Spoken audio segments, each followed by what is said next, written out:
কেতিয়াবা ৰেজাউল কৰিমক জেলত ভৰাব লাগিব। মুখ্যমন্ত্ৰী ডাঙৰীয়া ৰেজাউল কৰিম চৰকাৰ প্ৰসংগত বাৰে বাৰে তেওঁ শিক্ষা জেহাদৰ কথা উল্লেখ কৰি আছে। জেহাদ শিক্ষাৰ বিকাশ বুলি ক'লে আমাৰ আপত্তি নাই। জেহাদ মানে গণ্ডগোলীয়া শব্দ, তাৰমানে প্ৰশ্ন কাকত ফাদিল কৰিব, উত্তৰ বহি ফাদিল কৰিব। তেওঁলোকে বিভিন্ন ধৰণৰ যেনেকে আমি কওঁ লেণ্ড জেহাদ মাটি টকা দি নিকিনে। তেওঁলোকে লেণ্ড জেহাদত কি কৰে, মাটিটো দখল কৰে। তাৰপিছত আমি কওঁ ফাৰ্টিলাইজাৰ জেহাদত তেওঁলোকে কি কৰে যে অত্যাধিক মানৱ শৰীৰৰ বাবে যি ক্ষতিগ্ৰস্ত তেনেকুৱা সাৰ ব্যৱহাৰ কৰে। যেতিয়া আমি লাভ জেহাদ বুলি কওঁ, ছোৱালীজনী ঘৰৰ পৰা দেউতাক মাকৰ সন্মতিত বিয়া কৰাই লৈ নাযায়, ফুচুলাই পেলাই লৈ যায়।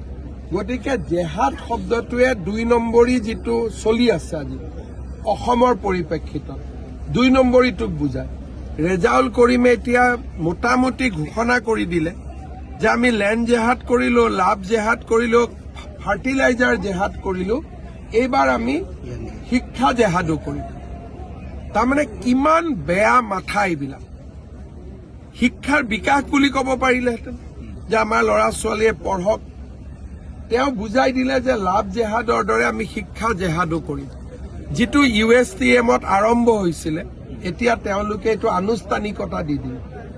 গতিকে এনেকুৱা কৰি থাকিলে কেতিয়াবা ৰেজাউল কৰিমক জেলত ভৰাব লাগিব। নাই কেতিয়াবা, আজি এতিয়ালৈকেতো আইন ভাঙা নাই, মুখেদি ক'লেতো আইন নাভাঙে, কিন্তু এনেকে বেছি কথা কৈ থাকিলে জেলত যাব লাগিব। চক্ৰ নাই, মিয়া মুছলমানৰ একাংশই এনেকুৱাই কৰি থাকে। কম্পিউটাৰতো জেহাদ কৰি ৰাখি দিছে, ATMতো জেহাদ কৰি ৰাখি থৈ দিছে। একাংশ ব্যক্তি যেনেকে মৰিগাঁও এতিয়াতো গোটেই মানে ইণ্টাৰনেট জেহাদৰ এটা ডাঙৰ কেন্দ্ৰ কৰি পেলাইছে। এইবিলাক চব ডকুমেণ্টেড ব্যৱস্থা হয়। একাংশ লোক এনেকুৱা আছে আৰু তেওঁলোকে অসমখনটো খাই পেলাব।